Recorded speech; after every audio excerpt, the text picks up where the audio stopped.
Check it out now. The numbers told the story, they always do. It's one of those idiots who believe in analytics. This is a numbers game with Gill Alexander on VSiN. Good Monday morning to you. It is a numbers game at VSiN, the sports betting network, VSiN.com, Game Plus, iHeartRadio, YouTube TV, and of course, Sirius XM Channel 158. It's Gill Alexander. It is Kelley Bydlon as well. Good in morning. the house. Oh, I'm exhausted. Me too, Gil. It's like a long weekend of football. It's like I played in every one of those games. Yet not a single play in any of them. Wow, but it's glorious. This is so good. This is what I was saying all last week. You just have to enjoy every second of the anticipation of it while it's happening, everything going on. Because there's one more week of multiple football games, right? Well, I mean, unless you want to count two multiple, right? Next week. But this is really the last great weekend coming up. And then it's sort of, you spiral into, or at least I do, a little bit of a depression from it all. Like, oh no. It's a sad letdown. It's over? Oh no. I think luckily for us personally, we can kind of spin. Our brains have to start spinning towards tennis and golf anyways. Yes. But it's always sad when football slows down. It was a glorious Thursday and Friday night of college football for me betting wise. It was a great Saturday, and then yesterday everything came crashing down for me. Yeah, a very meh break even-ish weekend for me. So I don't know. I got to enjoy some of the football in the end. All the teasers got home that I connected with the Jags, so that was good. But like nothing else was great. We're going to go through this. It's not going to become literal guessing line style. Although I did guess these three games that have already been established for the division round. Two of my three guesses were wildly off. I haven't looked at your guesses yet. Wildly off. off. A little intrigued by this now. Really well. I was very off on one game at betting yesterday. So. Let's say this: one of my guesses is a real bad guess, so it's on me. The other one, I'm pretty amazed by. So we'll get to that as we go on. We'll do it in chronological order. We'll spend about 90 minutes doing that, and then we'll do some other things. We'll talk about our awards. This is an annual tradition that we do. Yep. Our NFL awards that you and I would vote for. The A&G Awards Show. The A&G Awards Show. It's the A&G. Oh, A&G. I thought you were like, who's A and who's G? I'm G. Who's A? We'll do that coming up, and Adam Burke will join us as well. Shall we do this one by one? We'll get into all of it. We'll recap it all from the weekend in the National Football League. Let's do it.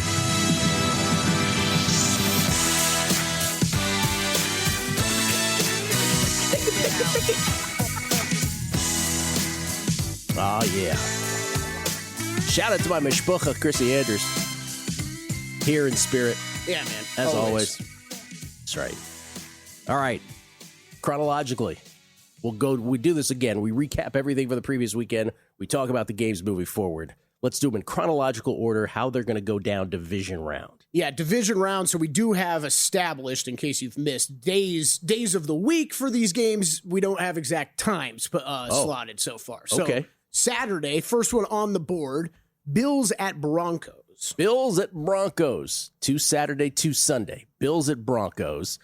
The Buffalo Bills, the number 6 seed, getting by the Jaguars, the number 3 seed yesterday, taking on the number 1 seeded Broncos, who, of course, are going to come off the bye.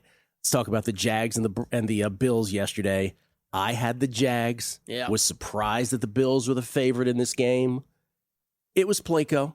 If you go back 8 football games now, right? So the 5 that we just seen in the NFL in the playoffs, the 2 college football semis, and go back to the Ravens-Steelers NFL finale, Week 18, which had huge, obviously, playoff implications. 8 football games. 6 of these were bangers. Incredible. 6 of these were incredible. Indiana and New England, not so much. We'll get to those.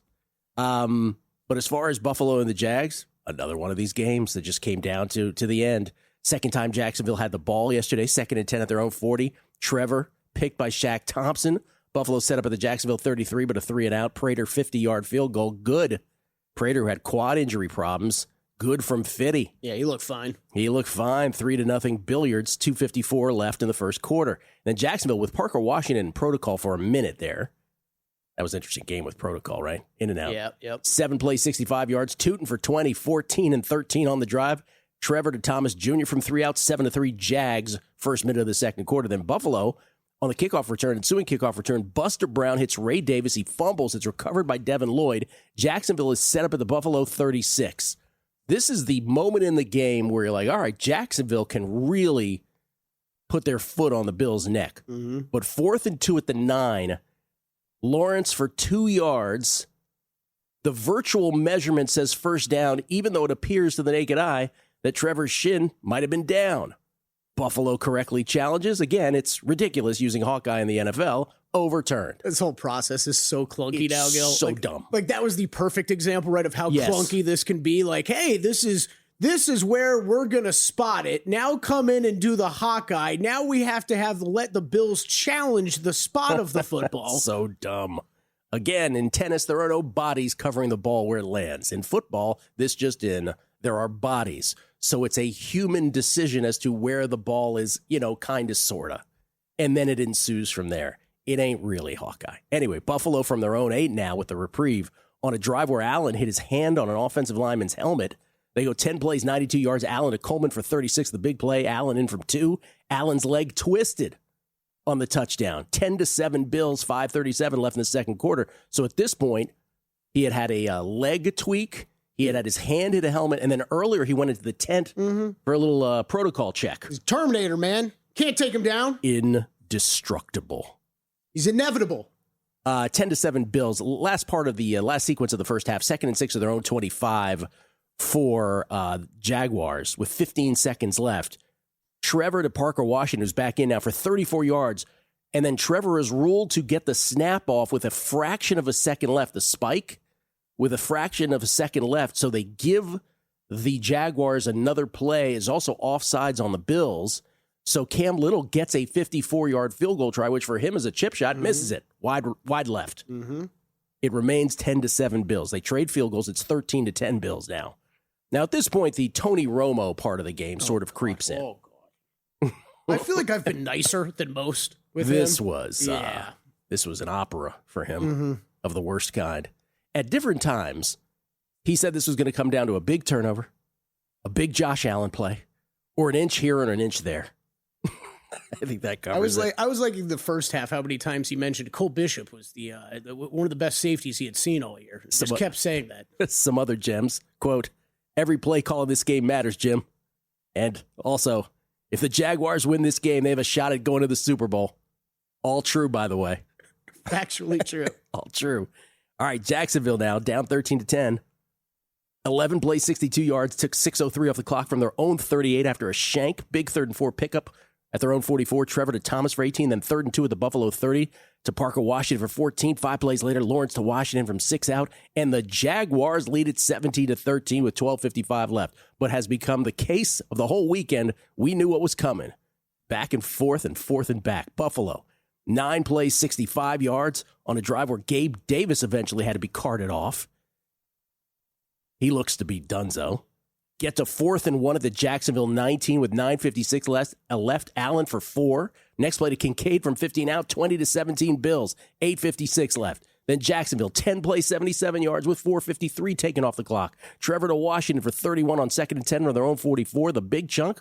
4 plays later, Trevor to Travis from 14 out. Touchdown, 24-20 Jaguars. That drive was like the old Clemson days. Trevor to Travis against the Citadel. That's what it looked like. 24-20 Jaguars with 4:03 left. Buffalo from their own 34 now with 3:58 left. Anyone holding a Jaguars ticket like myself had any notion that we were going to win this game at this point? It just felt like Josh Allen was going to do it. Yeah. And do it he did. 1st and 10 at their own 44. Allen to Cooks behind the defense for 36. Brandon Cooks showing up to the Jacksonville 20. 2 minutes left. To Knox for 2. To Shakir for 4. Jacksonville uses their first timeout with 1:16 left in the fourth quarter. Then to Shakir for 3. 4th and inches at the 11. You know the moment. Jacksonville uses their second timeout. 1:10 left in the game. Then Allen on a tush push. Remember Sean McDermott. Sean McDermott, a big detractor of the tush push. Also of the tuchus push. Cousin of the tush push. Allen for 10. The biggest gain in tush push history. It's incredible. To the 1. Initially ruled a touchdown, but clearly down at the 1. 10-second runoff on review. 1:05 left. Jacksonville on the doorstep. Down 4. Jacksonville uses their final timeout. Buffalo on the doorstep. Jacksonville uses their final timeout. So, what do you do here, Kelley Bydlon? Do you score the touchdown? Oh, I do it. Or do you get cute because Jacksonville has no timeouts left and milk it because you have Cam Little on the other side of the field? Right. Maybe take a knee. What do you do? A lot of criticism. I don't even know. The problem is you don't even know how serious. Like, afterward, do you think they were really trying? Because it was Jacksonville did the full, let them go. Well, Jacksonville completely let them go. Yeah. That's what I'm like, I don't even know. I'm talking about the Buffalo You know side. how I know, but you know how they do sometimes you can run that and then you just go down. But it was like Josh Allen was in the end zone before you could even think about it. Well, I think for those who say the optimal strategy was absolutely what people are saying, which is Buffalo to take a knee. But I'm okay with it, man. I'm okay with it too. We talked about this earlier in the year. Because if you get too cute, let's say the problem is if you do the kneel down and then you don't get in, you are going to be derided for this, not for the offseason, but for the rest of your life. I mean, we talked about it last week. Like, if that plays out, we might be talking about Sean McDermott losing his job today. That's right. Buffalo scores. Anyway, Jacksonville gets the ball. Now they're down 27-24. From their own 23 with 59 seconds left, first play, Trevor picked off a tip by Cole Bishop. Tre'Davious White on the defense, showing up, causing the deflection. Cole Bishop with the pick. Ball game. Bills win. Jags lose. Jags go into the postseason with an 8-game winning streak. Doesn't matter anymore. The AFC South champs are done. And Buffalo, the Josh Allen, could this be the year with Patrick Mahomes not in it? Dream continues. It's incredible. I guessed Denver -3 because they're the number 1 seed. Figuring that a week off, they'd get that kind of respect. Shocked to hear what? Bills, 1.5 point favorite on the road. I was kind of amazed by that. Has there ever been a number 1 seed off the bye? A dog? Coming back on a numbers.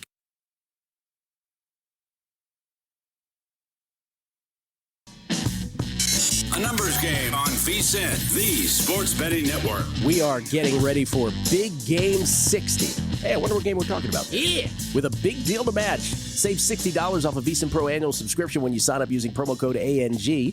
Become a VSiN Pro annual subscriber. Bet smarter all year long with full access to our daily best bets from VSiN hosted guests, real-time DraftKings and Circa betting splits, AI-powered prop tools and matchup analysis, 24/7 video and full show replays on the VSiN Watch app, plus all our betting guides and expert picks for the Super Bowl and upcoming March Madness. Don't miss out on this big game deal. Visit VSiN.com/subscribe and use promo code ANG. ANG is an A-numbers game. To save $60 off a VSiN Pro annual subscription today. That's VSIN.com/subscribe. Sorry, got you off guard on that one. Oh, you're fine. My bad. We get tweets. Hey, it's the first of, I'm going to guess the first of 40 times that we do it here. Absolutely. We get tweets beating the book. Nick Shea had to re-listen to the Megapod this morning, but man, did Drew Dinsick absolutely nail the handicap of the Pats-Chargers game on the Megapod. Yes, he did. Yes, he did. We'll get to it. Tony Coco, I never bet the NFL, but I made a bet yesterday because of you. I decided that if the Niners got to +6, that would probably qualify as a Gill Alexander obligation bet, like the Nationals were. The fact it won is almost besides the point. Good for you, Tony Coco. Mm-hmm. Good for you. This is from Joe Ryan. 2 more things in McDonald's favor. Talk about Mike McDonald for Coach of the Year. Kelley and I will do our awards ceremony a little later on the show. Is that he played an extra away game than Vrabel. And of the 4 teams remaining in the NFC, 3 of the teams are from the West Division. Yeah, man. NFC better than AFC. NFC West, the cream of the crop of the NFC. Totally agree. Mm-hmm. Alpha Sports Betting, California Kids 7. If Pittsburgh loses tonight, he says, I think Tomlin is gone and Robert Saleh is the Steelers head coach next year. You know the only thing about this Tomlin is gone talk to me that I just don't buy? What's that? Has anybody in the Rooney family indicated to anybody that this is a possibility? Yeah. They never let go of coaches. Yeah. It doesn't happen. Why are we so convinced of that with Tomlin? He's not going anywhere. I don't really know that I'm expecting it, but I get the Steeler fan frustration.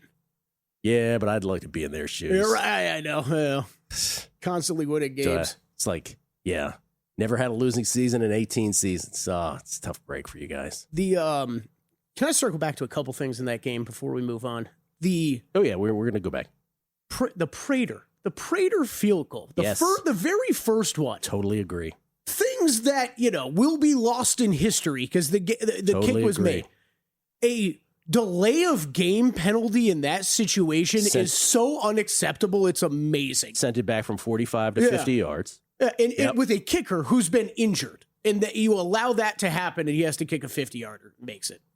That was wild.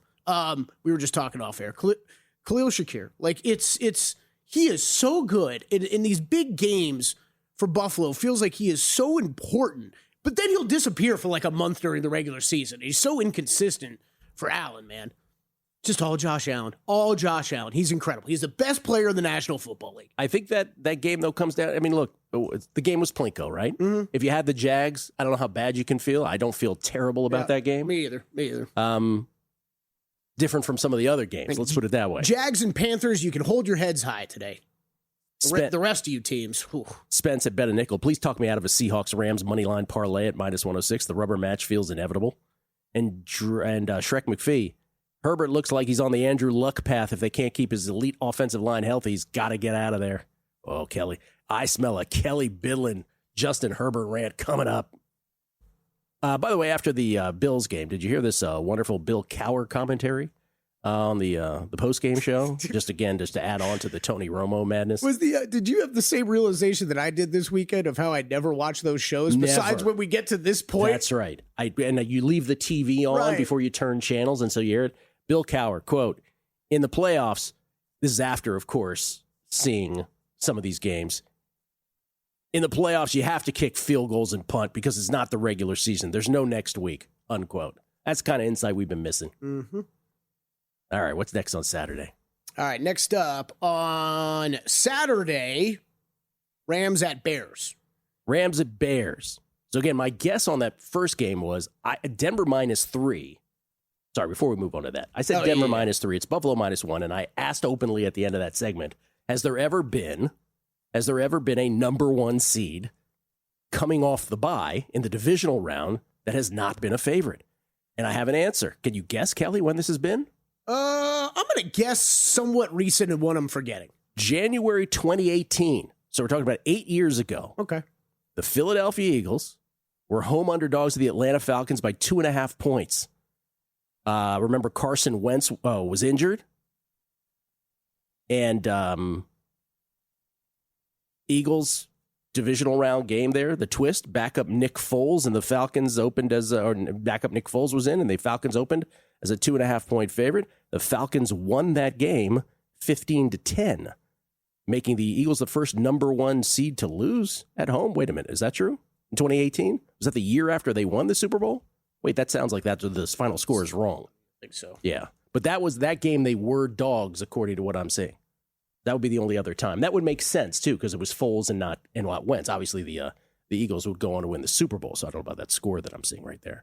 Also, I'm going to call an audible on you on games, because apparently my odds screen is different than what I'm seeing on websites. So Saturday, Bills-Broncos, and then we have 49ers-Seahawks. 49ers-Seahawks. Yeah. All right. 49ers, in case you missed this yesterday, the middle child of the games yesterday. 49ers beat the Eagles. 49ers, 6 plays, 76 yards, and 3:09 to start. Second play, 2nd and 11 at their own 23. Purdy to Demarcus Robinson for 61. 2 plays later, Purdy to McCaffrey for 11, then CMC for 3. Purdy to Robinson from 2 out, 7-0 Niners, just over 3 minutes in. Philly then responds, 10 plays, 63 yards. Jet sweep to Goddard from 1 out on 3rd and goal, 7-6 Niners. Elliott doinks the extra point off the left upright. Man, what a terrible season for him. 6:16 left in the first quarter. Next time Philly had the ball. 4th and 2 at the San Francisco 48. They go to shotgun. Remember, no Lane Johnson, no tush push. Intended for Smith, knocked away by Upton Stout. Philly, next time they had the ball, 16 plays, 94 yards. From their own 6, 4th and inches at their own 43. Hurts for 3 on the tuchus push. 4th and 2 at the 9, though. Hurts to Goddard into the end zone. But Juergen's illegal man downfield. Then they pick up the flag and they say, nope, it's a touchdown. 13-7 Eagles. 6:08 left in the second quarter. Niners respond. First play, 1st and 10, their own 23. Purdy to Kittle for 6, and he ruptures his Achilles tendon. Can this keep happening to the Niners with all the injuries? Washington and Arizona have lost more games to injuries to starters, but nothing like the all-pro caliber of these Niners players. Next play, Purdy to Jennings for 45. 4 plays later, 4th and 2, the Philly 18, Pinheiro. They decide they'll kick a field goal, 13-10 Philly, 2:50 left in the half. And then San Francisco next time with the ball from their own 23 with 1:51 left, one timeout. They convert a 3rd and 11 and 3rd and 10, but are a little too nonchalant late in the drive with no timeouts. Can't get a field goal try when Purdy fumbles the ball in the final play, triggering a runoff. Philly almost doubled up the time of possession in the first half. They lead at 13-10. Second half, San Francisco first time with the ball, 1st and 10 at their own 46. Purdy picked by Quinyon Mitchell. Philly couldn't do anything with it. Their 3rd straight 3-and-out after that. Then Philly, the next time they had the ball after a 25-yard Morstead punt, they're set up at the San Francisco 46. They settle for an Elliott 41-yard field goal to go up 16-10 with 2:11 left in the third quarter. San Francisco from their own 33, Purdy to Juszczyk for 27 to start. He was huge. Then Jennings to McCaffrey from 29 out to start the fourth quarter and end that drive. 17-16 San Francisco, a little trickeration 8 seconds into the fourth quarter. And then Kevin Burkhardt, who I guess is an Eagles fan, he's like, Niners down 3. You never felt like they were in it. If any, what are you talking about? If anything, it was how can they not be ahead in this game? Mm-hmm. That's how I viewed it. Mm-hmm. Philly then a hold sets them back, a 3-and-out. Niners doing this, by the way, with Eric Kendricks, Curtis Robinson, Garrett Wallow, and Jalen Graham elevated from the practice squad as their linebackers. It's incredible. San Francisco up a point, 2nd and 7 at their own 44. Purdy picked again by Mitchell. Philly 2nd and 2 at their own 46. Siegel flag for unnecessary roughness. A late slide by Hurts helps lead to a 4th and 4 at the San Francisco 15. They settle for an Elliott 33-yard field goal. They decide to kick it there. 19-17 Eagles, 8 minutes left. Then San Francisco from their own 34 with 7:55 left. 10 plays, 66 yards. Purdy to McCaffrey on 3rd and goal from 4 out. Pinheiro wide left on the extra point. 23-19 Niners with 2:54 left. Philly all 3 timeouts in the 2-minute warning. 3rd and 5 at their own 40. A.J. Brown straight drops a would-be first down pass. 4th and 5 Hurts to Goddard for 15, though, to the San Francisco 45 with 2 minutes left. Then to Devontae for 10, to Devontae for 14. Clock continues to move. Hurts loses a yard, then has to throw it away on 2nd. 3rd and 11 at the San Francisco 21 with 48 seconds left. Down 4. Off the hands of Smith. 4th and 11 with 43 seconds left. Philly uses their first timeout, which ensures that this play will be for the game. They would have had a puncher's chance had they kept that timeout. Broken up by Eric Kendricks, who's been there for a month, a career practice squad player around the league. Niners win.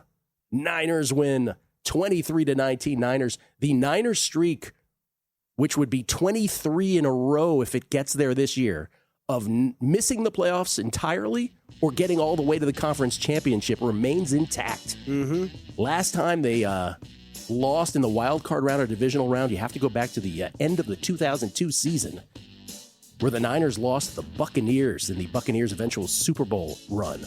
Jeff Garcia versus Brad Johnson back then. My guess here was a brutal one. We'll get to it on the other side. It's a numbers game at Visa, the Sports Betting Network. A numbers game on VSiN, the Sports Betting Network. ProfitX, the number one place for college basketball and college football player props. They offer all players in all schools in every state. ProfitX is available. As we get closer to March Madness and end the college football playoffs, take advantage of ProfitX's 20% purchase match. Download ProfitX now and experience the future of winning. Use promo code VSiN to get started. Yes, so that last team, again, like these Broncos, number one seed to not be favored in their divisional round game, Philadelphia Eagles, after the 2017 season. They beat the Falcons as dogs 15-10. Just had the winner and loser incorrectly, obviously. I was like, the Eagles with Nick Foles, of course, famously go on to win it all. First Eagles Super Bowl title. We get tweets beating the book. Billy Charlebois. Still floored by what I watched this weekend, 46.8% of the total points scored in the NFL this weekend were scored in the fourth quarter. It's wild. Must-watch TV. 4 of 5 games, the fourth quarter was the highest scoring quarter. Incredible. Let's just say that. Really, that should have been the first thing I said today. Is there any better entertainment than this? Just period. Oh, no. I mean, this was, I know we were building it up leading into it last week. Like, these games were insane. What's better than this? Like, there was a point on, I mean, what? But when you were sitting there watching the end of the Bills-Jags game, I was like, what is the past couple days of football have just been insanely incredible. Incredible. Of course, the Bears and Packers at the top of that hill. Mm-hmm. Michael Burns, respect for Allen, immense with that line. Yeah, with the Bills being favored, absolutely respect for Josh Allen. It's all Josh Allen. Torch D, the one who put the satin in your panties. Hope Josh Allen's ready for Bountygate 2.0. Oh, no. Sean Payton, can't get rid of it. Greg Williams is not in town, though. It's not walking through that door. Jeff Kuykendall. I know in this day of analytics, people seem to think they know ideal strategy, but in the Bills' case, you absolutely take the touchdown in the lead. You dare the football gods to screw you, and they will take the touchdown and let the defense hold Jacksonville with no timeouts. 100% with you. Mm-hmm. I got a lot of texts from people, they should have absolutely knelt on the, at that point and then tried to milk it and score. I was like, yeah, you just can't do that. You just can't. Who did we see do that in the early in the regular season? Was that Detroit? I'm screwing this up. I don't remember. But even then, you and I were both fair about that. We're like, hey, it worked out, but it's that's right. It might have been gutsy. Detroit. I mean, it takes a bit of onions. JC 562076. Yay area. That is all. Happy Monday, fellas. The shout out to the Niners. Brian Schaefer 31. Brian, I don't understand the last part of your tweet, but he says after that Eagles game, I'm dumbfounded how the OC is still on the team. He should have been fired in the locker room last night. Oh, he probably will be. Yeah. Frauds, man. Frauds. Well, good on the Niners. What we learned from that game was very simply put. She's talking about Kevin Patullo, of course. Yeah. What we learned in that game was that it turns out you just can't flip a switch. That was the question all week, right? Right, yeah. Can you flip a switch if you're the Philadelphia Eagles? It's the old, they are who we thought they were, right? Like, what did we see out of the Eagles all season that we thought, like, I bet them. I'm an idiot. I laid 3 and thought that the Eagles were going to be able to flip that switch and this 49ers defense was going to have all kinds of problems. But no, the offense is a disaster. They can't do anything consistently. And yeah, I would expect big changes are coming this offseason, which is crazy because they just won a Super Bowl. But this is, I don't know, it's as damning as anything. When you win a Super Bowl and roughly bring back the same group, and that's what you do all season, just kind of play with your food. A.J. Brown's not playing again for that team. No. That's for sure. I don't know if Jake Elliott is. And he's so good. Like, that's what's so weird, about all of this. I think the Jalen Hurts thing is the most interesting, though. Yes. Jalen Hurts, 1 year removed from winning a Super Bowl and being, the toast of the town, let's say. Mm-hmm. Didn't use his legs this year the way he has in the past. Maybe that time has passed. No shame in that. Did it through college. Did it throughout the early part of his NFL career. Obviously, we all thought he was drafted too high. Turns out he was drafted too low. So I'm not knocking anything he's done. But does it feel like it kind of could be over for him? Man. Just in terms of, not over literally, but like that we're on the other side of the arc for him. I don't think so. But it's concerning. I think if you're a Philly fan, hearing some of the reports you heard all season about kind of what was going on in the locker room and division and stuff, and then this is how it ends. Yeah, maybe. You say no shame. I'll say a little bit of shame, I think, with him not running the ball in this game. I mean, Josh Allen goes into that game with a multitude of injuries already, adds 2 or 3 more in the first half, and still... It's at the end of the game when they need every inch. It is, we know what we're doing. We're going to Josh Allen. I don't mean no shame in that game. I mean no shame in his career to this point. But this season, I mean, Saquon, I get it. He had offensive line injuries too, but Saquon from last year to this year, what was that? Mm-hmm. Buddhist man caught the back and forth, fourth and back. Aaliyah could have also been a cameo reference. I just caught your look into the camera, so I knew it was something. I knew it was something I was missing. About what? You dropped a little look at the camera after you did back and forth and back. John Massey, are we sure the organization that has had 3 coaches since 1969 is going to fire their head coach after a playoff appearance? John, that's what I was saying earlier. Everybody's already got Tomlin gone if the Steelers lose to the Texans tonight. I don't know what evidence there is to support that. The Rooneys don't let coaches go. King Walrus, not sure if you saw this. Oh, he's referring to this. Yeah, did you see this with all the Niners injuries? So George Kittle with the ruptured Achilles. By the way, and let me just say this. I'm a guy who has a Mike McDonald ticket.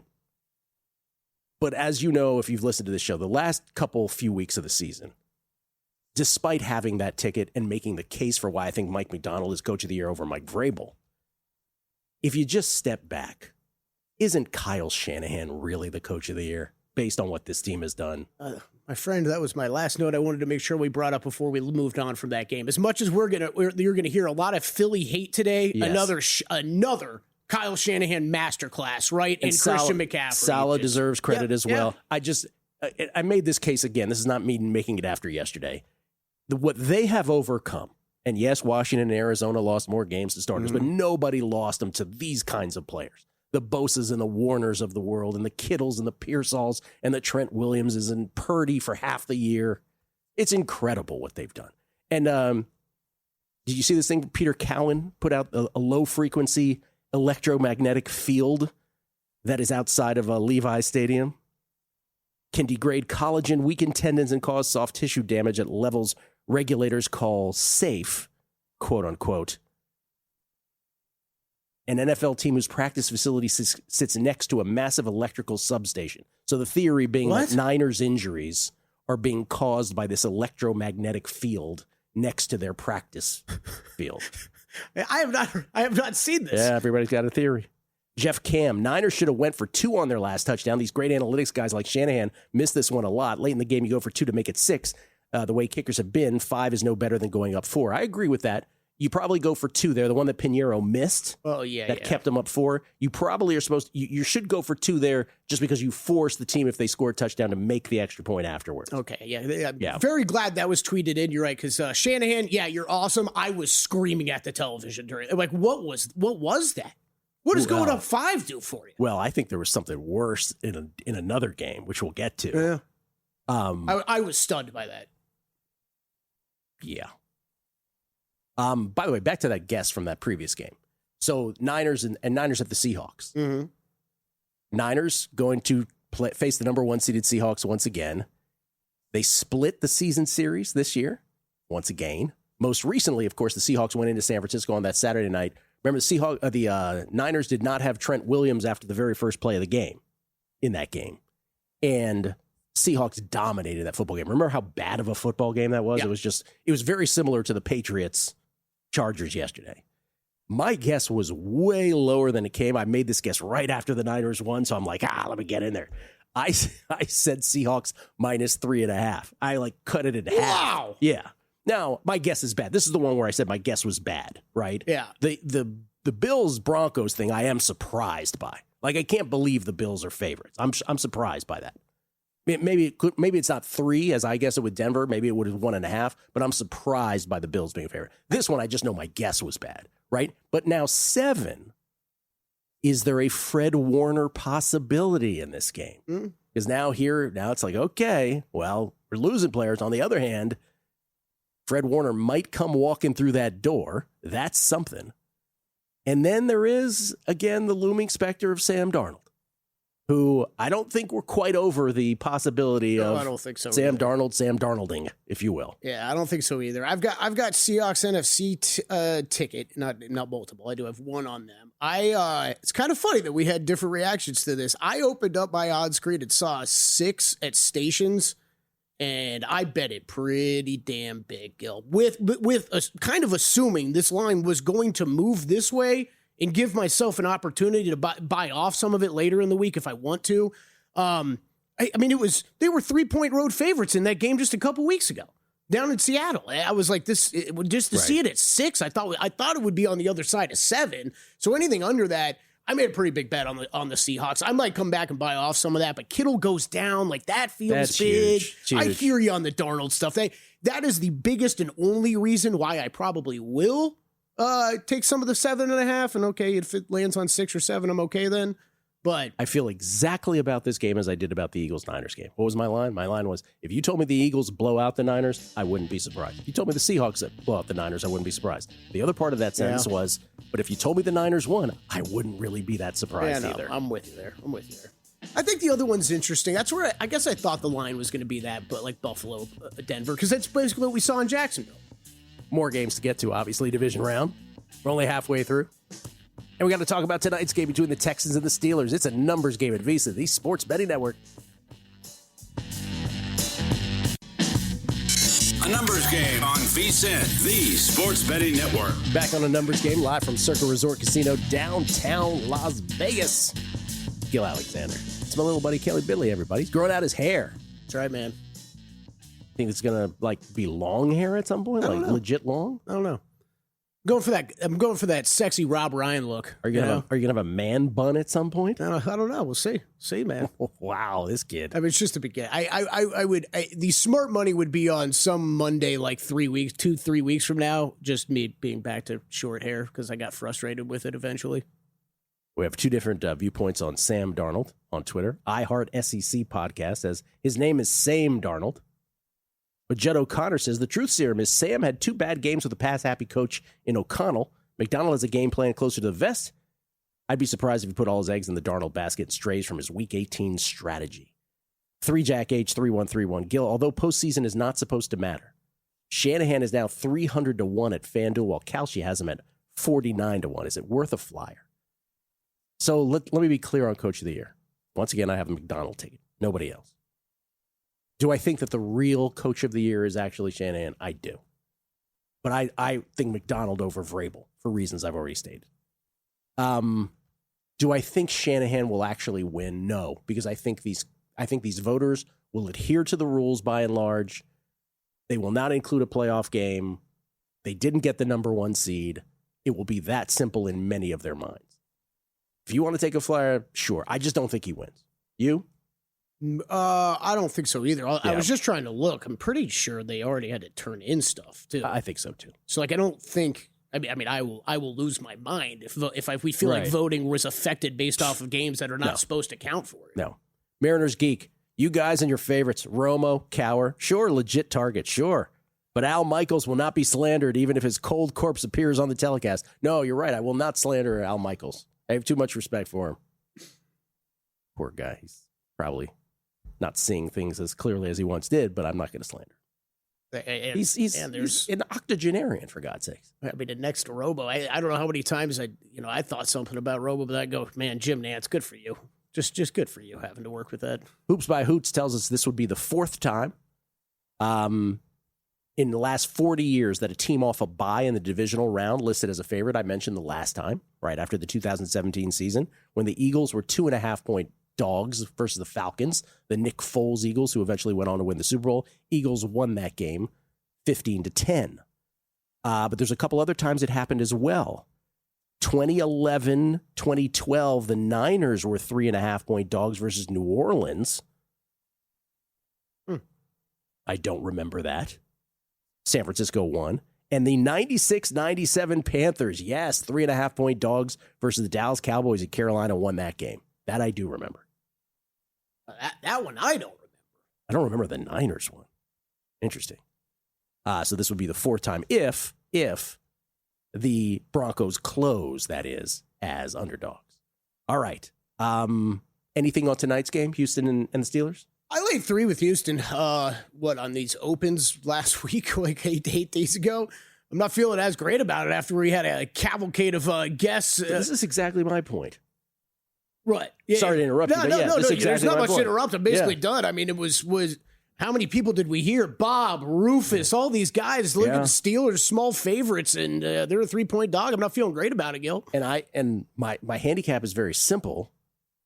That Aaron Rodgers looked like 42-year-old Aaron Rodgers looked like 32-year-old Aaron Rodgers, let's call him, because he wasn't pressured against the Ravens.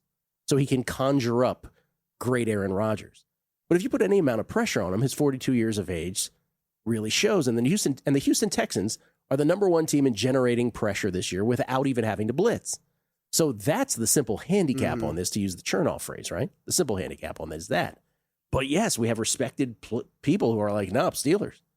And would I be shocked if the Steelers pulled something out at Acrisure with Renegade playing before the 4th quarter? No. It's also like, this is so narrative based to say, right? But it is like Aaron Rodgers, after you left Green Bay, right? This is what it was all for, right? These types of shots. Right. So, I got, we could say whatever we want to say about Aaron Rodgers off the field. Still got respect for the guy on the field and what he's done. And this is a big time moment. You need a big time quarterback in games like this. And Bob makes the point they're much different with DK on the field. Yeah, that very much. I have not made a bet on it yet, but I will. I think I will be on the Texans when all is said and done. Total 38. Any thought on that? I think it's easy to say under, right? But I don't know that I'm rushing for that. Again, I do expect. I don't think Rodgers is going to go down quietly. I think this is. I think we get another good game. I really expect this to be another good game tonight. Yeah. For whatever reason, I haven't been able to pull the trigger on the Texans yet. All right. Really nothing on the total, but these are light 3s, right, Gill? Like this is 3 reduced juice. Yeah. Kind of like for you that hasn't made a bet yet. I don't think there's any rush to get on the Texans. No rush at all. I don't think I'd be shocked if this moved to 2.5. That's what I'm waiting on.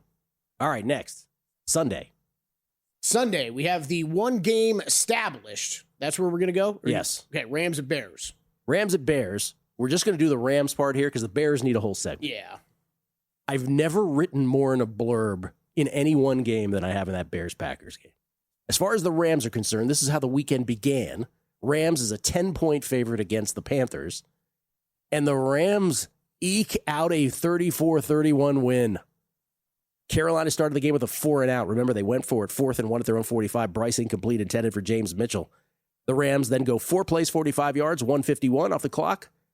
Puka with 3 catches out of the 4 plays. Stafford to Puka from 14 out, 7-0 ramifications, 11:35 left in the first. A couple more times that Carolina had the ball, a couple series later for Carolina. 1st and 10 at the Rams 44. Bryce picked off on a deflection by Kobe Durant. Rams proceed to take it 7 plays, 48 yards in 4 minutes and 1 second. Puka in from 5, 14-0 Rams. 12:16 left in the second quarter. If you had Puka scoring 2+ touchdowns, you already cashed it. Carolina responds, though. 7 plays, 65 yards, 3:23 off the clock. Bryce to McMillan for 14 and 22 on consecutive plays. Chuba Hubbard in from 1 after a PI in the end zone. 3rd and goal to 3. 14-7 Rams. 8:53 left in the second quarter. Then the Rams, Stafford to Higbee for 36, the big play. They settle for a Mevis 46-yard field goal. 17-7 Rams with 5:24 left. And then after Bryce missed a wide-open Chuba Hubbard, there's a 3-and-out for the Panthers. The Rams go 3-and-out after Stafford misses a wide-open Devontae, but Trevor Etienne muffs the punt, and it's recovered by Troy Reeder of the Rams. So the Rams set up at the Carolina 40, up 10 with 2:44 left in the second quarter. They get to 4th and 3 at the Carolina 19. Stafford incomplete to Higbee after it appeared like he could have run for it. Yeah, got that too. And then Carolina proceeds to go 5 plays, 81 yards. PI for 28. Good acting job by Coker. Then to Coker for 37. 3 plays later, Bryson from 16. 17-14. Rams with 37 seconds left. Rams punt.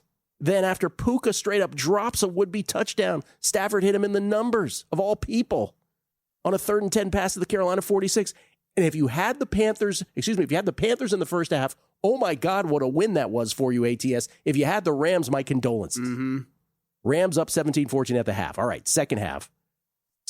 They trade field goals here. 20-17 Rams now. Late third quarter. Carolina 4th and 4 at the Rams 48. Bryce incomplete, intended for Chuba. Rams then, 3rd play, 3rd and 13 at their own 45. Stafford throws short, intended for Devontae, picked by Mike Jackson. Carolina goes 4 plays, 72 yards in 1 minute and 40 seconds. 2nd play, 2nd and 9 at their own 39. Bryce to Coker for 52. Then an unnecessary roughness on Landman. Hubbard in from 3. 24-20 Panthers. Early seconds of the fourth quarter. Rams respond. 11 plays, 67 yards and 5:47. After Nakua breaks up a Scott would-be pick in the end zone. That is a huge play in that football game. Maybe the biggest. Yeah.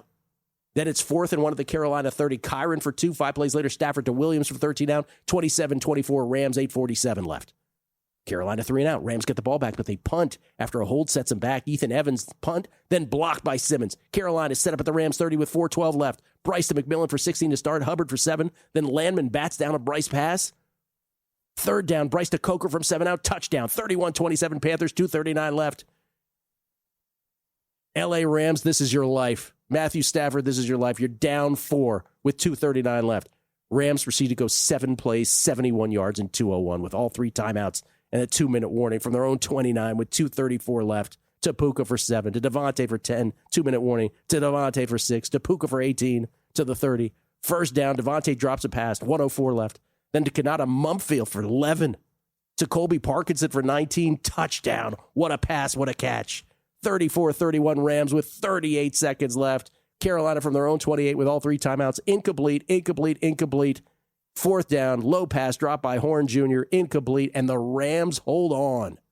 34-31. Whew. If you're the Panthers, head held up high, as Kelley said earlier. Yeah. Hell of a game.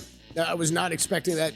I mean, it was the biggest spread of the weekend, right? I was not expecting it to be that close. Do you feel worse about the Rams, or do you take the attitude, I'm glad they had a scare, I feel actually just as good, if not better, about them now? Man, you know what? That Stafford finger is the only thing. That's the only thing. Rams are at the Bears. We'll get to the Bears and the Packers on the other side.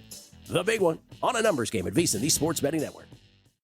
The numbers told the story. They always do. It's one of those idiots who believe in analytics. This is a numbers game with Gill Alexander on VSiN. Hour number 2 of a numbers game at VSiN, the sports betting network, VSiN.com, Game Plus, iHeartRadio, YouTube TV, Sirius XM channel 158. All those ways to take us in. We just appreciate that you choose one of them. And we did have, was it Joe C., who put them all together on one thing and tried to simulcast them? Sure was. He's Great the champion. effort by Joe C. What did he win for that again? Well, one promised Kelley Bydlon high five. That's right. That's and a signed picture from Gill Alexander. One promised Kelley Bydlon high five. Might be a forged signature by me, but you'll get a Gill Alexander signed photograph. You have to bring the photograph of Gill though. Peace and love, 97. That was how you always signed him, right? KML jock shot. Yeah. We get tweet speed of the book. Corbin. Good morning, fellas. Little bit behind this morning, but can't wait for Kelly's rant on Justin Herbert this morning. Oh yeah. He quotes you. He goes, blah, blah, look at me. I'm 6'5", have a rocket arm, golden blonde hair, live in Cali, dating Madison Beer. How about you win a playoff game, my dude? Yeah. How about it? I don't even think, I'm actually not even ready to go crazy about him today. Yeah, like Super Jerk was tweeting at me yesterday. Yeah. And look, I'm not, going crazy or anything, but he's like, dude, you were right. You were right the whole time. Like this guy, and it never gets criticized. Yeah. Part of it is his offensive line. Part of it is that nobody was open. But part of it is also Justin Herbert. Yes. I will agree. Chris Heath, Colin Kaepernick going into New Orleans and coming out with a big win. Maybe you really aren't a Niners guy, Gill. Well, I'm not. And I think you're mistaken. We're talking about the times in history where a number one seed has been the underdog. Colin Kaepernick was the 2012 get to the Super Bowl Niners. This was after the 2011 season, which was pre-Colin Kaepernick playing as a starting quarterback. Schizo 360 also pointing out this low-frequency electromagnetic field by the Niners stadium and practice facility. He says, check this out. Apparently, the Niners built a practice facility next to a power plant. They think the electromagnetic waves are affecting the collagen and ligaments. Conspiracy theory or, yeah, I think people are searching. Who knows? Last man standing. Allow me to jog your memory on that Saints-Niners playoff game from 2012. Yes, this is the correct answer. He says Alex Smith to Vernon Davis basically at the buzzer. Incredible game, back and forth at the end. That's exactly the game. Thank you, last man standing. Mark Descard. I strongly disagree with Buffalo scoring. I dive forward to the half-yard line, bleed the clock 20 seconds. You have 3 tries with 3 timeouts. If you can't score, you don't deserve to win. The clincher is you always do what the other team doesn't want you to do. Mark, in theory, I am not disagreeing with you at all. The optimal thing, right? The optimal path is to milk it as low as possible because you have Cam Little on the other side of the field, despite the Jaguars having no timeouts, to milk it to less than 20 seconds, as you say, and then have 3 shots at it. That is absolutely the optimal way to go. The only problem with that is that these are human beings making decisions. And Sean McDermott would have had to have lived, right, for a lifetime with not just scoring when they were allowing him to in the first place. And then with 20 seconds left, they wouldn't have allowed him to, right? At that point, they would have played defense. And if for some reason they failed 3 times, I'm not saying it's likely, that was the downside. And so you can say it's playing scared. All I'm saying is I understand. Yeah. It's wild, Gil, because it is, like, I get it, right? We get the strategy, obviously, and why you would want to do that. And it's frankly, this is with who you have at quarterback, with Josh Allen in that situation, and then Cam Little on the other side. If there was really ever a combination of teams of when you do this and a time when you would do that, it probably is then. Yeah. So I don't know. I guess me and Gill are on the softer side there because I didn't have a problem with it at all. I'm not saying it was optimal, but I get it. All right, we got to do the Bears. Bears and Packers. Mm-hmm. Bears hosting the Rams now as the 2 seed after the Bears beat the Packers in unbelievable, improbable fashion. I said last week, I think the Bears magic carpet ride lasts for 1 more week. Well, I was right about the first part of that. It did last for 1 more week. 33 degrees, 15 plus mile per hour winds. Not as bad as it could have been. Chicago, first drive, 4 of 4 on third downs on a 16-play, 7-minute, 58-second drive, but they settle for a Cairo Santos field goal, 3-0 Bears. a little more than halfway through the first quarter. Then the Packers go 9 plays, 85 yards, and 4:56. Love to Watson from 7 out, 7-3 Packers, 2:06 left in the first quarter. Bears, 4th and 2 at their own 38 to start the second quarter. Caleb to Moore for 18. Then 4th and 6 at the Green Bay 40, picked by Carrington Valentine at his own 12. He should have just let it go incomplete. Steve Fezzik loses his mind on plays like that. How does a guy not know to drop that pass? They're dumbos. Well, in this case, he's right. Green Bay then proceeds to go. No problem, though. 10 plays, 87 yards, and 5:37. Love to Jaden Reed from 18 out on 3rd and 9. 14-3 Packers, 6:46 left in the second quarter. And then Chicago, after a replay assist, ruled that Kmet did not make a catch on 3rd down. 4th and 4 at their own 32. Ben Johnson in full panic mode goes for it. Caleb pass batted down by Edrin Cooper. 6 plays later, 4th and 1 at the Chicago 23. 6-play drive, rather. 4th and 1 at the Chicago 23. Love to Watson for 22. Fumbles, but recovered in the end zone by Dobbs. Then Love incomplete, intended for Dobbs. Jacobs no gain, hit by Sweat. Jacobs no gain, hit by Byard. 4th and goal at the 1 with 2 minutes left. Love to Dobbs, touchdown. They get it in anyway. 21-3 Packers with 156 left in the half. Then Chicago, 4th and 4 at the Green Bay 37. Caleb incomplete, intended for Loveland.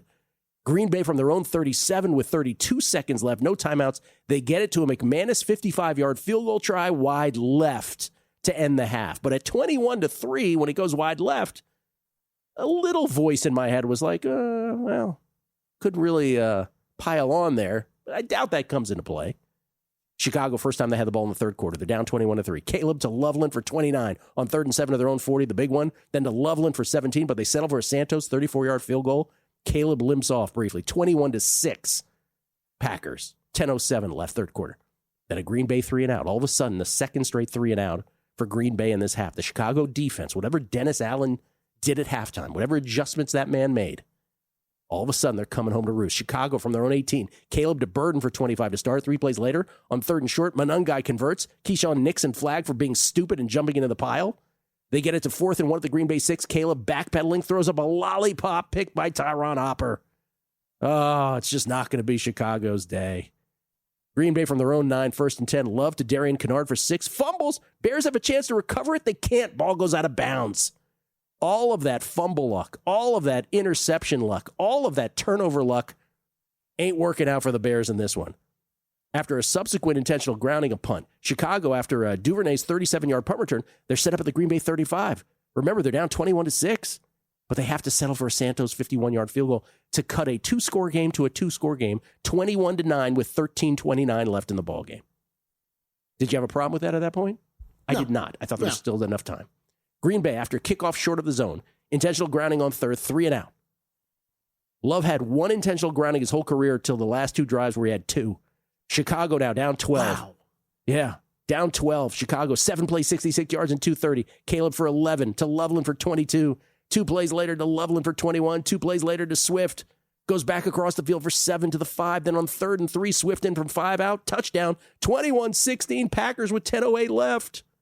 Green Bay. Jacobs fumbles the kickoff return, but Green Bay recovers at their own 46. Again, all of that Chicago fumble luck not coming home in the playoffs. 6 plays, 54 yards, 332. Love to Golden on a wide receiver screen for 23 to the house. He hadn't scored all season. McManus, extra point, wide left. But it's 27-16 Packers with 6:36 left to go. Chicago now down 11 to Odunze for 17, to Loveland for 7. 3 plays later, 4th and 3 at their own 48. False start. So it's 4th and 8 at their own 43, and then the play of the game. Impossible play. Caleb rolls to his left, throws across his body to Odunze for 27 in between defenders. Unbelievable. Next play, he completely misses an open Odunze, the Caleb Williams experience. 2 plays later, Caleb off his back foot to Monungai for 22 to the 8. 2 plays later to Zacchaeus. Washington great. Touchdown. 27-22. 2-point try. They go in a shotgun to Loveland. Good. 27-24 with 4:18 left. This cannot be happening. Green Bay now from their 31 with 4:12 left. Chicago has all 3 timeouts. 4:12 left, Kelley. 2nd and 8 at their own 33. Love to Dobbs for 34. Then Jacobs for nothing. First Chicago timeout with 3:27 left. To Golden for 12, another first down. 3:11 left, out of bounds. Jacobs for 0. Then a second Chicago timeout, 3:07 left. Second down, incomplete. 3:02 left. 3rd and 10, Green Bay timeout, then a delay of game. 3rd and 15 at the Chicago 26, incomplete. 2:56 left. McManus forced to settle for a 44-yard field goal try. Wide right. And Soldier Field goes crazy because they have a chance to win this. At the very least, tie it. Chicago with 1 timeout left and the 2-minute warning from their own 34 with 2:51 left. 2nd and 10 to Loveland for 12. Green Bay calls their second timeout with 2:08 left. Swift for 6 into Green Bay territory at the Green Bay 48. 2 minutes left. 2nd and 4, incomplete, bounces off Moore's hands to Swift. Safe play for 23 to the 25 on the next play. 1:48 left. To Moore, touchdown from 25 out. 31-27 Bears with 1:43 left. Pandemonium in Chicago. Green Bay from their own 28 with 1:36 left to Jacobs for 3, then incomplete. Then 3rd and 7 from their own 31 with 1:08 left, incomplete. Dobbs couldn't handle it.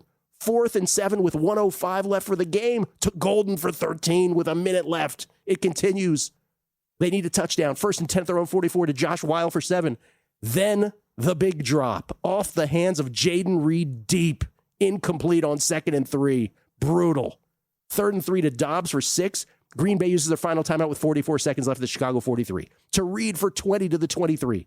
But an injured Packer, Sean Ryan, so a 10-second runoff. 1st and 10 at the Chicago 23 with 22 seconds left. Love hit as he throws, incomplete over the middle, in peril intended for Watson. 13 seconds left, false start, back to the 28. Love scrambles. Sweat hits his arm as he throws, ruled incomplete. 7 seconds left. Fumbles the snap, picks it up. Love, with the clock now expiring in real time, to the end zone. Incomplete, and the Bears somehow win improbably. 31-27. I said the Rams minus 5.5. That was high, huh? Yeah, 3.5 4s out there right now. I like my guess better on that one, if I do say so myself. We'll come back. We'll talk about it, because Dennis Allen did something amazing we got to talk about next.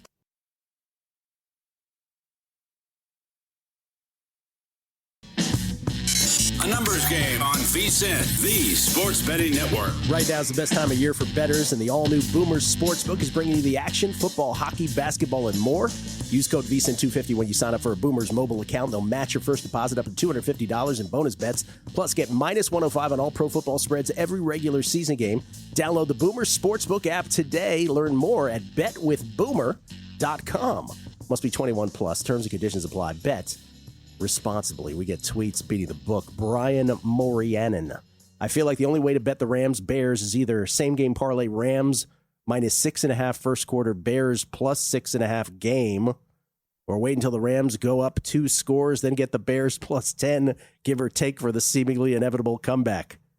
Kelley was saying something similar off air. Yeah, I'll say it right now. Like, I really don't want one quarter to influence my betting brain as this one has already. Because I think if we would have flashed back a week ago, my guess probably would have been pretty similar to yours on what that game line is. But man, I was staring hard last night and this morning at Bears plus points against the Rams this week. They haven't pulled the trigger, but don't be influenced. Darren Frazier, I know you don't like trends, but the Steelers have won 23 straight Monday night home games. There's just some magic there, and it has to be considered. Is there something to the terrible towels? We shall see. I can promise you Rufus and Bob didn't consider the Monday night trend. Yeah, I don't think so. It is pretty incredible, though. It is. Be Mart. We did find one, though. It was one where it got moved, right? Got moved and they lost. It was supposed to be a Monday night, or it got moved to a Tuesday, Wednesday. Yeah. Be Mart. The Philly crap show, he didn't use the word crap, helps to shed more light on just how amazing the Chiefs getting to 3 Super Bowls and winning back-to-back in a row was. Yeah. Oh, 100% B. Mart. 100%. Good point. Jesse Welch says it was Vrabel earlier this season that killed time before getting the touchdown. They almost didn't get the touchdown after. I think he's right. Because I think we commented at the time like, wow, onions. Joe Smith, Rams will have their 4th road game in 5 weeks versus the Bears, FYI. And JT Speed to Burn, Bills lost a game with 13 seconds to go. They're lucky Lawrence sucks. That's just poor Trevor Lawrence ending his season there. Just want to say a couple more things about this Bears-Packers game because, again, just going through it doesn't do it justice. The Bears scored 25 points in the 4th quarter. 4th NFL team to win a playoff game down 15-plus in the 4th quarter. The 18-point comeback is the largest comeback in Bears playoff history. The Bears only led the final 1 minute and 43 seconds of this game. That's it. Wild. Caleb, 24 of 48 for 361. I just want to point out a couple things. One, Ben Johnson is Meshuggah. First of all, that point in the game I was talking about before, where it was 14-3 Packers, 6:46 left in the second quarter. The Bears get the ball. He goes for it 4th and 4 at his own 32. Caleb pass batted down by Adrian Cooper. That gave the Packers the ball. Short field. They end up going up 21-3. Not a panicking. Are you kidding me? Like, didn't he panic kind of last year against Washington as a Detroit OC? Yeah. This was like, this dude's panicking 2 years in a row.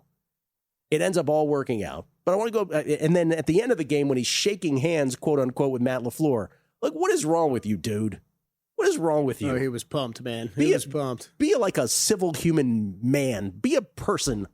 Just stop with this football nonsense that you've ginned up in your head. Have some class. Maybe that's just me. Okay, but I'm split on it. I'm not split. I think on some of the in-game look him stuff, in the eye and shake his hand and say "good game." You won. Be a good sport. That part I agree with you with. Yeah. The post-game locker room stuff. You go. You won that game. Do your thing. You can do anything you want in the locker room. Everybody wants to play for that guy right now, as they should. Okay, but I just want to give props to Dennis Allen because I mentioned whatever he said, whatever he changed up at half, Green Bay all of a sudden was a 3-and-out machine. But the sequence I want to talk about is something not often talked about. When it was 20, so the drive where the Bears, then Odunze, I mean, that play that Caleb made, where he's rolling out to his left and he's throwing across his body and he gets the conversion to Odunze on 4th and long. Just amazing. And the Bears cut the lead to 27-24 at that point.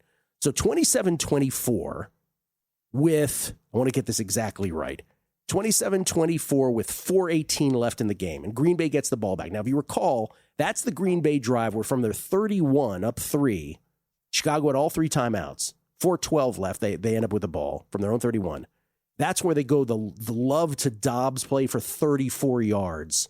So they get it all the way downfield quick, and they end up having to settle for a McManus 44-yard field goal, which famously misses.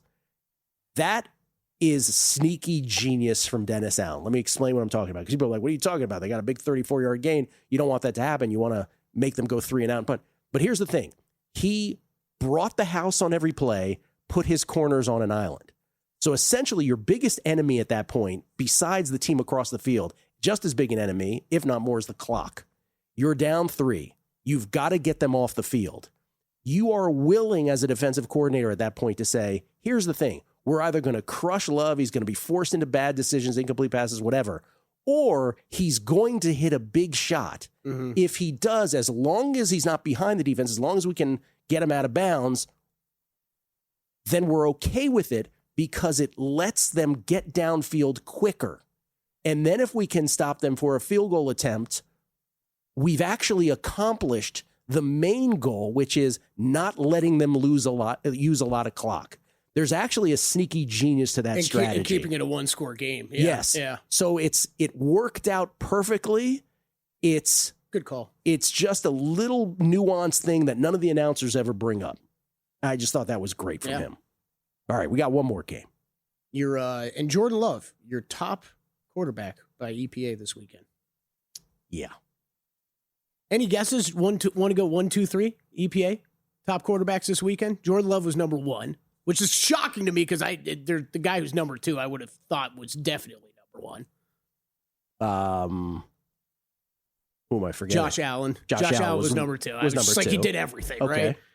Caleb Williams, number 3. Okay. At the bottom, Justin Herbert. Okay. There's just, a little preview. So the Patriots are going to host whoever wins tonight's game. Yeah. Real quick, because we don't have to go much on the Patriots-Chargers. This is the one game in the NFL that was just brutality. I couldn't have been more wrong about this. Well, let me just say this. I was right about one side of the ball. I was right about the Chargers defense, right? 16-3 Patriots. But boy, did I have the other side wrong. New England, second time they had the ball. From their own 8, second and 11 at their own 7. May pass batted by Tier. Tart bobbled by Derwin James, head into the hands of Dan Henley. And so at that point, the Chargers were set up at the New England 10. Chargers should get a touchdown here and go up, right? Field goal minimum. Nope. Herbert for 4, 3-1, and then 4th and goal for 2. Incomplete, intended for Allen. And that was a portent of things to come. New England from their own 2 made it a Ramondre May to Ramondre for 48, most of that yak. Then 4th and 4 at the Chargers. I don't have the yard line. May to Kyle Williams for 7, but they settled for a Borregales 23-yard field goal, 3-0. Chargers would tie it up at 3 apiece. Then the Chargers from their own 8 with 3:23 left in the second quarter. They punt after a questionable first down given to Herbert on a sneak. And then officials completely miss a forcible blow to his head.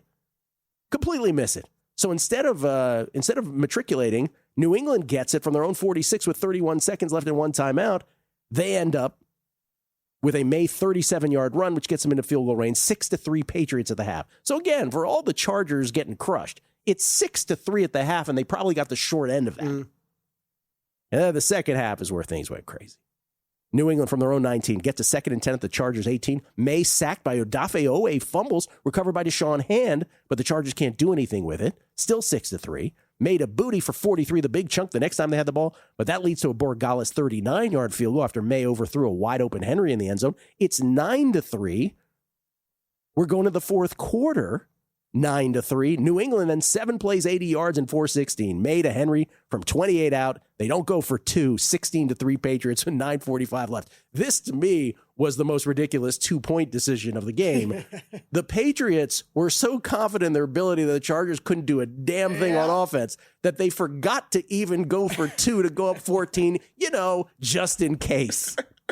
I said this on Will's podcast last night, should have bet more, and Will had the best analogy for this. He goes, it's sort of like not bothering to lock your doors at night, just in case something could possibly happen. We are, that's it. We don't have to lock our doors. Chargers, by the way, 2nd and 10, the New England 42. Herbert sacked by Caleb Chase on. At this point, it was just open season on Herbert. Poor guy. Fumbled, recovered by Christian Ellis. New England 3 and out after Owe sacked May. Fumbles. They traded fumbles, the quarterbacks, but recovered by Jared Wilson of the Pats. Chargers, next time they had the ball, 4th and 9 at their own 25. Herbert to Gadsden for 10, but then 4th and 9 at the New England 34. It ended when Herbert was sacked by Milton Williams. Just absolutely crushed on all these sacks. I'm surprised the man could walk off the field. 16-3 Patriots. Hypothetical lines? Yeah, we do have a couple of those for next week already over at FanDuel. They are up right now if you're interested in going to bet those today ahead of time. They are. I will say Patriots -3 against the Texans, -4.5 against the Steelers. Say that one more time. -3 against the Texans, -4.5 against the Steelers. Oh, interesting. Okay, so 5.5 against the Steelers, 1.5 against the Texans. Oh, so I was in between both of them. So I was high on the Texans and I was low on the Steelers. Yeah, got it. Okay, you know what? I'm good with those though. I think those are probably better than mine. Absolutely. Coming back, a little college football review as well, as we continue to talk NFL. Football. What a weekend. On a numbers game at VSiN, the Sports Betting Network. A numbers game on VSiN, the Sports Betting Network. Unmatched transparency with records updated daily. It's the Sharp Place. AI betting analysis, real-time global betting information, alerts directly from the pros. You can scan the QR code for more to learn about sharpplays.com. Check them out. We get tweets, beating the book. Always appreciate the feedback from everybody. Jason H11, I was looking at FanDuel look-ahead lines yesterday. I had to bet the Bears plus 4.5, he said. He's with you. Jumping all over the Bears. Magic carpet ride. It's funny, I was on them this week.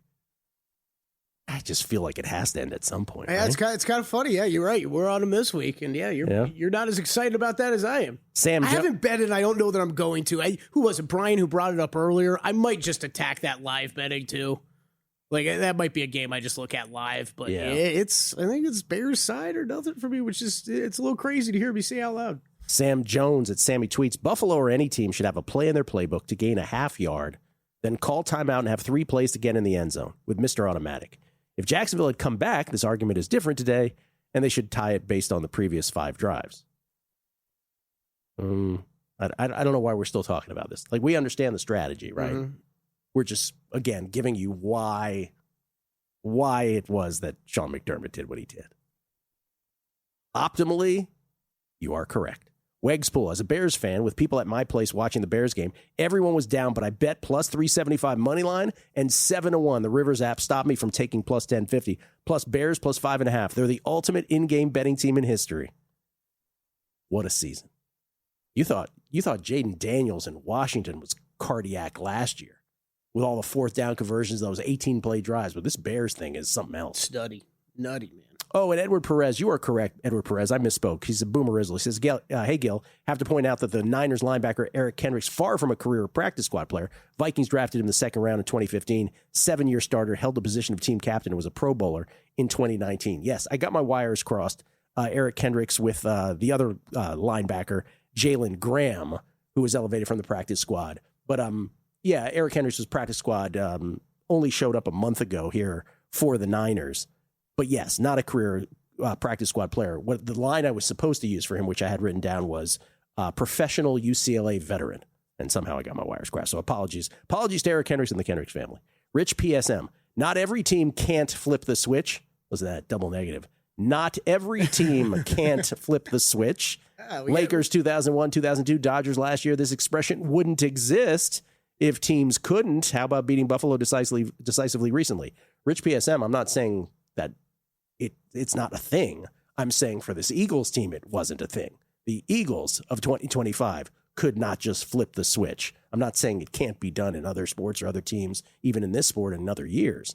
But for this year's Eagles, we learned they cannot flip the switch. This was not a broader sentence than that. Believe me, a guy was holding a Eagles 3 ticket yesterday. I was really wishing they were going to. Did Dodgers flip the switch this year?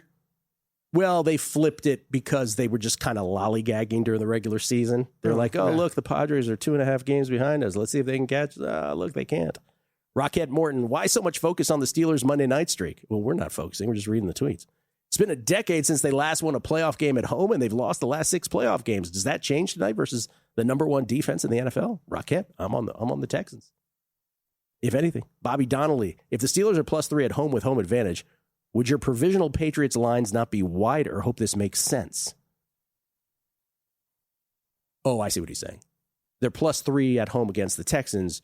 Shouldn't they be even a bigger double? Well, plus, what was the look at? +5.5 on the Steelers? +5.5 at New England. You think it should be more, Bobby Donnelly? Is that what you're saying? Oh, I told you off air. I think that it obviously depends how this game plays out tonight. That's the issue with this, because we haven't seen them play tonight. But in theory, if I'm a little shocked to see a 5.5 on the Patriots. I would have thought that'd be a little bigger, actually. Brandon Webb, only a numbers game will have me Googling differences in Yiddish words like Meshuggah and Mishugas. Love expanding that vocabulary. Oh, you're quite welcome. And Sean at Sean's Fox Plays, I'm curious what the analytics say on 4th and 11 on the 15 with a condensed field versus just kicking the field goal, then kick off with 3 timeouts and get the ball back with a chance to win it by a field goal.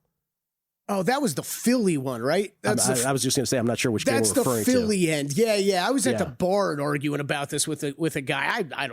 I thought go for it completely. He was doing the same thing. He was like, he was saying kick the field goal and then onside kick. And I'm like, you know what the onside kick recovery rate is? Like, I'd rather have, you got A.J. Brown and all those guys out there. Give me the 4th and 11.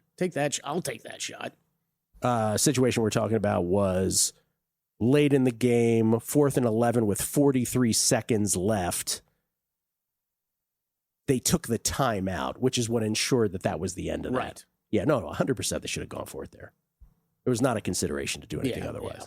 All right, well, we've reached the point in the show. Kelley Bydlon has not gotten to do his Justin Herbert rant yet, so the floor is yours. I don't even have, I feel like I'm going to let people down. I don't even have, a big rant. It's just the guy is who the guy is, and we just keep being promised the prince that was promised, right? No. That it's... I actually brought this up, I think even before you did, but then I sort of backed off it and you went crazy. It's respected football minds, like guys that I respect. It feels like the attitude around Justin Herbert from day one into leading up into yesterday, and we'll see if it changes. I don't really think it will, but it's like, just wait. This guy's going to be great. And what are we waiting for at this point? I think he is what he is. Is he still, would I rather have Justin Herbert than many quarterbacks in the league? Yeah, I still would. I know it sounds like I crushed the guy, but we're going to go into an offseason where all we're going to hear about is Jalen Hurts, right? Jalen Hurts is going to be top of the list. You're going to have the same old Dak Prescott Cowboys criticism out there. These guys are simply better than what Justin Herbert is, and they have way more accomplished in their playoff resumes and careers. This guy just constantly escapes criticism, and I don't get it. I just don't get it. Even I think Trevor Lawrence is probably comparable, but guess what? They played head-to-head in a playoff game once, and Trevor Lawrence won that game too. Well, so that's the 3 games that Justin Herbert has played in the playoffs. You're referring to the one after the 2022 season where the Chargers faced the Jaguars in the wild card round. Remember, the Chargers had a 27-0 lead. Late in the first half, they wound up losing 31-30. Herbert was a big part of that loss. Yeah. His passer rating for the game was 84.7. That's at 158.3. His QBR was below average, 47.7. Then last season, remember the Chargers went to Houston and they got destroyed. How many interceptions did he have in that game? He had 4 interceptions. He was sacked 4 times, 4 picks. They lost 32-12. He was 14 of 32 in that game. He posted a brutal passer rating of 40.9 at a 158.3 and a QBR of 11.4 out of 100. It's terrible. My point is we've hit the point where if you're a Chargers fan, and that's the biggest thing here, right? Nobody's a Chargers fan. I mean, the rest of these teams we talk about, you've got Eagles fans going nuts about Jalen Hurts. I get it. But there's no Chargers fans don't really exist out there. So, you've hit the point. If you are a Chargers fan, you have to be asking, what is the long-term upside with this guy? Well, so let me, again, I'll repeat what I said earlier. All things can be true. 1, no Joe Alt, no Rashawn Slater. Absolutely. No, that is a part of it. Totally. Absolutely. 2, none of those wide receivers were open. So that's another thing. So there are a couple things, right, where you have to put in there's not much Justin Herbert could do about either of those 2 things. Josh Allen doesn't have anybody playing wide receiver. On the other hand, correct. On the other hand, the folks who immediately default to, he doesn't have an offensive line, those receivers didn't get open, will casually forget that especially in the first half yesterday, Justin Herbert was very inaccurate. He was high on a lot of receivers. He was low on a lot. I mean, he was just not that good. Mm-hmm. So all things can be true. And Kelley, I think even before you brought it up on the show, I was the first one to sort of throw out up in the air, do we apologize for Justin Herbert too much?